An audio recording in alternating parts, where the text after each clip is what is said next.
CM Yogi Adityanath इस सरकारी कुर्सी से मंत्री को कर दिया बेदखल। एक आईएएस अफसर के चलते सरकार का चला चाबो, विभाग के साथ ही छिन गया बांदा के प्रभारी मंत्री का पद। उत्तर प्रदेश की राजनीति में कैबिनेट मंत्री नंदगोपाल नंदी एक बड़ा नाम है। प्रयागराज की सियासत में उनका कई दशकों से दबदबा कायम है। यही वजह रही कि नंदकुमार नंदी को योगी सरकार के बीते 9 सालों से मंत्री है। ऐसे में लखनऊ के 24 विक्रमादित्य मार्ग से एक खबर निकलकर सामने आती है। ये खबर मंत्री नंदकुमार नंदी को लेकर है, जो उनके लिए एक बड़ा झटका साबित हुई। योगी सरकार ने एक बड़ा फैसला लेते हुए उनसे उत्तर प्रदेश एक्सप्रेसवे औद्योगिक विकास प्राधिकरण यूपीडा की जिम्मेदारी वापस ले ली है। अब एक्सप्रेसवे के निर्माण और विकास से जुड़ी सभी जिम्मेदारी सीधे सीएम योगी आदित्यनाथ संभालेंगे। इसके लिए यूपीडा को औद्योगिक विकास विभाग से हटाकर बुनियादी ढांचा और औद्योगिक विकास विभाग से जोड़ दिया गया है। अभी तक यूपीडा से जुड़ी परियोजनाओं, बजट और मंजूरी से संबंधित फाइलें औद्योगिक विकास मंत्री नंदगोपाल नंदी के जरिए आगे बढ़ती थी। नई व्यवस्था लागू होने के बाद ये फाइलें सीधे मुख्यमंत्री ऑफिस से क्लियर की जाएंगी। उत्तर प्रदेश में फरवरी मार्च में चुनाव की रणभेरी बच जाएगी। ऐसे में राजनीतिक दल के नेता जमीन पर हैं। समाजवादी पार्टी के प्रमुख अखिलेश यादव हुंकार भर रहे हैं, तो वहीं सीएम योगी आदित्यनाथ भी गरज रहे हैं। दोनों नेता जीत हार को लेकर रणनीति बना रहे हैं। सीएम योगी आदित्यनाथ चुनाव के साथ सरकार के कामकाज को उन्होंने तेज कर दिया है। विकास की योजनाओं को लेकर वो अधिकारियों के साथ ही बीजेपी के सांसद, मंत्री और विधायकों के साथ बैठकें कर रहे हैं, तो वही चुनावी जनसभाओं को भी संबोधित कर रहे हैं। ऐसे में सीएम आवास में एक बड़ी खबर निकलकर सामने आई। ये खबर यूपी सरकार के कैबिनेट मंत्री नंदगोपाल नंदी से जुड़ी हुई थी। सरकार ने नंदगोपाल गुप्ता नंदी से उत्तर प्रदेश एक्सप्रेसवे औद्योगिक विकास प्राधिकरण की जिम्मेदारी वापस ले ली है। सरकार का कहना है कि इससे बुनियादी ढांचा विकास और औद्योगिक विकास से जुड़े विभागों के बीच बेहतर तालमेल बनेगा। साथ ही फैसले लेने की प्रक्रिया भी तेज होगी। परियोजनाओं में अनावश्यक देरी कम होगी। हालांकि कहा जा रहा है कि सीएम योगी ने तबादला सत्र में उठे विवाद के बाद मंत्री नंदगोपाल गुप्ता नंदी के पर कतरे हैं। सत्ता के गलियारों में इसे नंदी और विभाग के अपर मुख्य सचिव आलोक कुमार के बीच चल रही खींचतान से दौड़कर देखा जा रहा है। सूत्रों के मुताबिक नंदी की ओर से यूपीडा में अधिकारियों की नियुक्ति और प्रतिनियुक्ति पर सवाल खड़े किए जाते रहे हैं।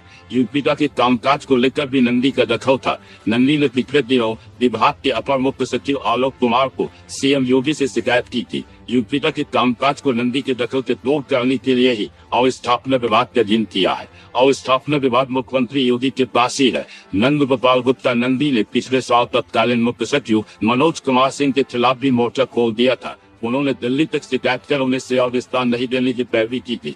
भारत सरकार ने मनोज कुमार सिंह को सेवा विस्तार नहीं दिया था, लेकिन सीएम योगी ने उन्हें ट्रांसफॉर्मेशन कमीशन का उपाध्यक्ष नियुक्त किया था। यूपीडा का गठन 27 दिसंबर 2007 को राज्य में एक्सप्रेसवे बनाने और औद्योगिक गलियारों के विकास के लिए किया गया था। बाद के सालों में इसकी भूमिका मुख्य रूप से एक्सप्रेसवे और बड़े इंफ्रास्ट्रक्चर प्रोजेक्ट के निर्माण पर केंद्रित हो गई। सरकारी अधिकारियों का कहना कि यूपीडा का मूल काम आधारभूत ढांचे का विकास करना है। एक्सप्रेसवे, सड़क और अन्य बड़ी परियोजनाएं तैयार होने के बाद ही उद्योगों को बढ़ावा मिलता है। इसी वजह से इसे बुनियादी ढांचा विकास विभाग के अधीन लाने का फैसला किया गया। सचिवालय प्रशासन विभाग के आदेश में कहा गया कि नई व्यवस्था से परियोजनाओं की निगरानी, क्रियान्वयन और विभागों के बीच समन्वय बेहतर होगा। साथ ही एक्सप्रेसवे और अन्य बड़ी परियोजनाओं से जुड़े फैसले पहले के मुकाबले ज्यादा तेजी से लिए जा सकेंगे। इन सब के बीच योगी सरकार ने करीब 5 दिन पहले प्रभारी मंत्रियों की जिलों में फेरबदल किया था। इस दौरान बांदा जिले के प्रभारी मंत्री भी बदल गए। दिनेश प्रताप सिंह को बांदा जिले का प्रभारी मंत्री बनाया गया था। इसके पहले तक बांदा जिले के प्रभारी मंत्री नंदगोपाल गुप्ता नंदी थे, जिनको हटा दिया गया। यूपी सरकार के कैबिनेट मंत्री नंदगोपाल गुप्ता नंदी प्रयागराज की शायद दक्षिणी सीट से भाजपा विधायक है। 23 अप्रैल 1974 को प्रयागराज के मध्यम वर्गीय परिवार में जन्मे नंदी जमीन से जुड़े सफल कारोबारी भी रहे हैं। उन्होंने 2007 में बसपा के टिकट पर पहला चुनाव इलाहाबाद दक्षिण से जीता, फिर मायावती सरकार में मंत्री बने थे। 2014 में नंदी कांग्रेस के टिकट के चुनाव लड़े लेकिन हार गए। 2017 में नंदी भारतीय जनता पार्टी में शामिल हो गए और विधायक चुने गए। 2022 के विधानसभा चुनाव में उन्होंने फिर से इसी सीट से जीत दर्ज की और योगी आदित्यनाथ मंत्रिमंडल में शामिल हुए। नंदी की पत्नी अभिलाषा गुप्ता प्रयागराज की मेयर रह चुकी है। 12 जुलाई 2010 को प्रयागराज में नंदी पर एक रिमोट बम से जानलेवा हमला हुआ था। उस हमले में वो गंभीर रूप से घायल हो गए। इस घटना के बाद वो हर साल 12 जुलाई को अपना पुनर्प्राप्त जन्म दिवस मनाते हैं।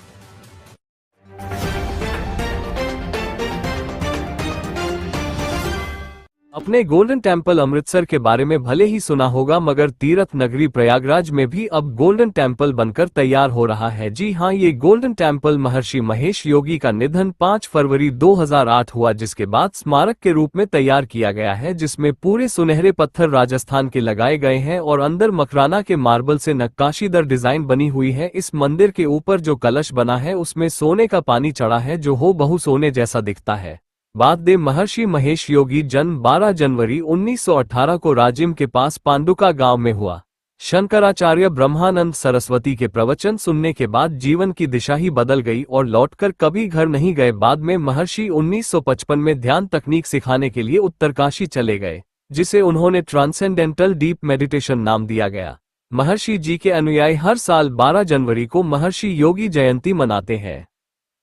जैसा कि आप देख रहे हैं, यहाँ पर हमारे पूज्य महर्षि महेश योगी जी की स्मृति में इस भव्य स्मारक का निर्माण किया गया है। हमारे पूज्य महर्षि जी का जन्म 5 फरवरी 2018 में पांडुका में हुआ था, जो आपको छत्तीसगढ़ में है, और इनका निधन सब जो है काम करने के बाद ये नीदरलैंड गए। वहाँ पर उनका निधन 8 था। उनका पार्थिव शरीर यहाँ लाया गया और सामने जो आप जैसे देख रहे हैं, यहीं पर ही उनका अग्नि संस्कार किया गया था। पूज्य महर्षि जी ने मुख्य रूप से विदेशों में भावातीत ध्यान पर बहुत जोर दिया। भावातीत ध्यान एक ऐसी ध्यान की पद्धति है जिसको 20 मिनट सुबह करेंगे, 20 मिनट शाम को करेंगे, तो आपको पूरा 8 घंटे की नींद में जो सुकून आराम मिलता है उतना ये मिलता है। और इन्होंने वेद की संस्कृत के लिए, वेदों के प्रचार प्रसार के लिए बहुत काम किया।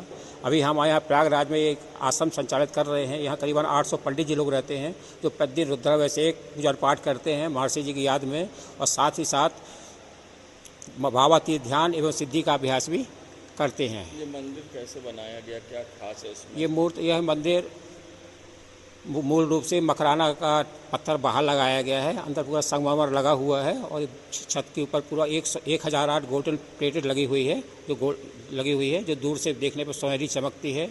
लोकल लोग यहाँ तक तो इसको गोल्डन टेम्पल के नाम से भी जानने लगे हैं और इसी नाम से पूछते भी हैं।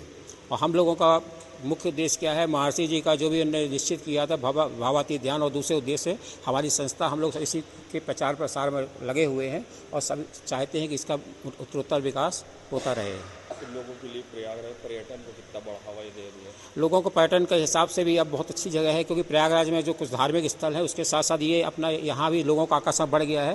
तो बहुत लोग यहाँ भी दर्शन करने के लिए आते हैं, सुबह शाम आते हैं, दोपहर में आते हैं। जैसे गर्मी ठंड के समय में सुबह शाम ज़्यादा भीड़ रहती है, तो यहाँ का दर्शन करते हैं और बहुत प्रभावित होते हैं। इसके बारे में जानने की कोशिश भी करते हैं, और जिन्हें ध्यान सीखना होता है तो हमारे उन लोगों को ध्यान वगैरह भी सिखाने के लिए हम लोग क्या गुरु जी हैं। उसका ध्यान यहाँ पे किस तरह से सिखाया जाता है?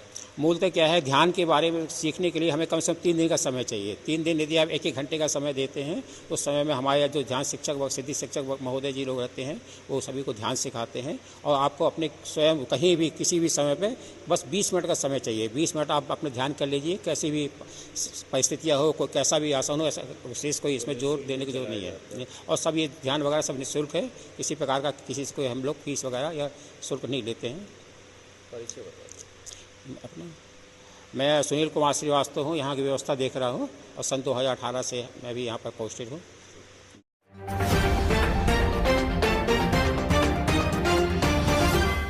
वहीं दूसरी ओर जूनियर डॉक्टर भी अपने साथी डॉक्टर मोनिस अली के खिलाफ कार्रवाई किए जाने का आरोप लगाकर विरोध पर अड़े रहे। मंगलवार को भी उन्होंने ओपीडी में काम नहीं किया। इस दौरान इमरजेंसी सेवाएं ही जारी रहीं। इससे पहले सोमवार को उन्होंने कामकाज प्रभावित किया था। हालांकि एसआरएन अस्पताल के अफसरों का दावा है कि जूनियर डॉक्टरों की स्ट्राइक के बाद भी ओपीडी और इमरजेंसी सेवाएं बाधित नहीं हुई। कंसल्टेंट व सीनियर डॉक्टरों की देखरेख में सभी सुविधाएं सुचारू रहीं। हालांकि एसआरएन अस्पताल प्रबंधन के दावों के बीच ये खबरें भी सामने आईं कि जूनियर रेजिडेंट के काम से विरत रहने के चलते मरीजों को परेशानी झेलनी पड़ी। कुछ वीडियोज भी सामने आए। इनमें उपचार न मिलने को लेकर मरीज परेशान होते दिखाई दिए और इस दौरान इनमें से कुछ तीमारदारों से डॉक्टरों से नोकझोंक भी हुई।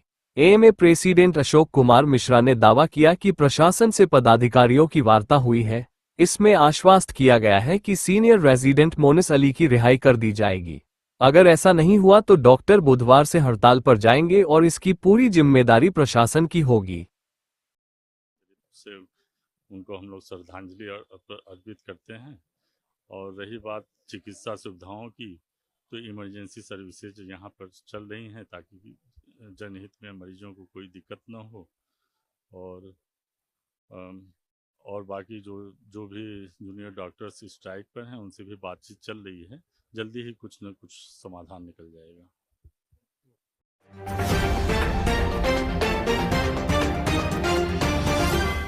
इलाहाबाद हाई कोर्ट ने मंगलवार को पूर्व सांसद एवं उत्तर प्रदेश सरकार के पूर्व कैबिनेट मंत्री मोहम्मद आजम खान द्वारा दायर आपराधिक पुनरीक्षण याचिका क्रिमिनल रिवीजन पर सुनवाई की।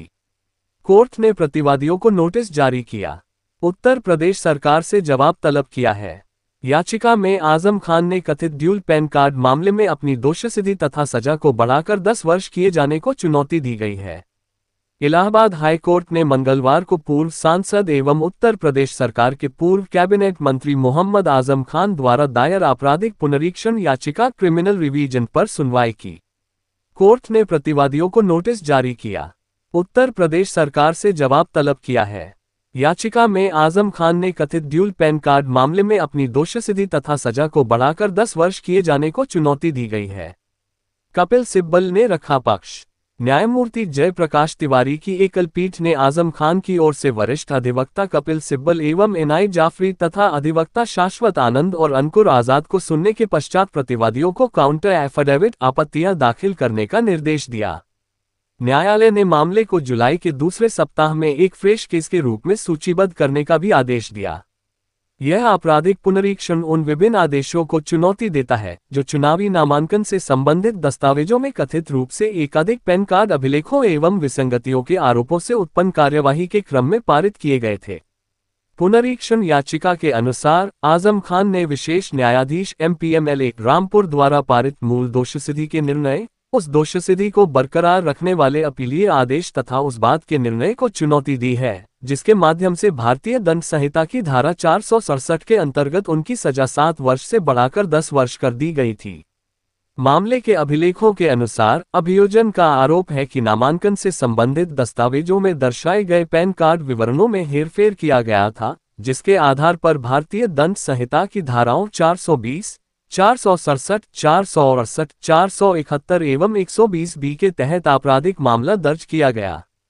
विचारण की कार्यवाही पूर्ण होने के पश्चात विशेष न्यायालय रामपुर ने आजम खान एवं सह अभियुक्त को दोषी ठहराया था। बाद में अपीलीय न्यायालय ने दोषसिद्धि को बरकरार रखा, जबकि राज्य सरकार द्वारा सजा वृद्धि हेतु दायर पृथक अपील आंशिक रूप से स्वीकार कर ली गई, जिसके परिणामस्वरूप धारा 467 IPC के अंतर्गत आजम खान की सजा 7 वर्ष से बढ़ाकर 10 वर्ष कर दी गई। हाईकोर्ट में दायर पुनरीक्षण याचिका में आजम खान ने दोषसिद्धि के निष्कर्षों तथा सजा वृद्धि की वैधता दोनों पर प्रश्न उठाते हुए कहा है कि विवादित निर्णय गंभीर कानूनी एवं तथ्यात्मक त्रुटियों से ग्रस्त है। हाईकोर्ट ने अगली सुनवाई से पूर्व अधीनस्थ न्यायालय के समस्त अभिलेख भी तलब किए हैं। मामले को जुलाई के दूसरे सप्ताह में पुनः सुनवाई के लिए सूचीबद्ध किया गया है।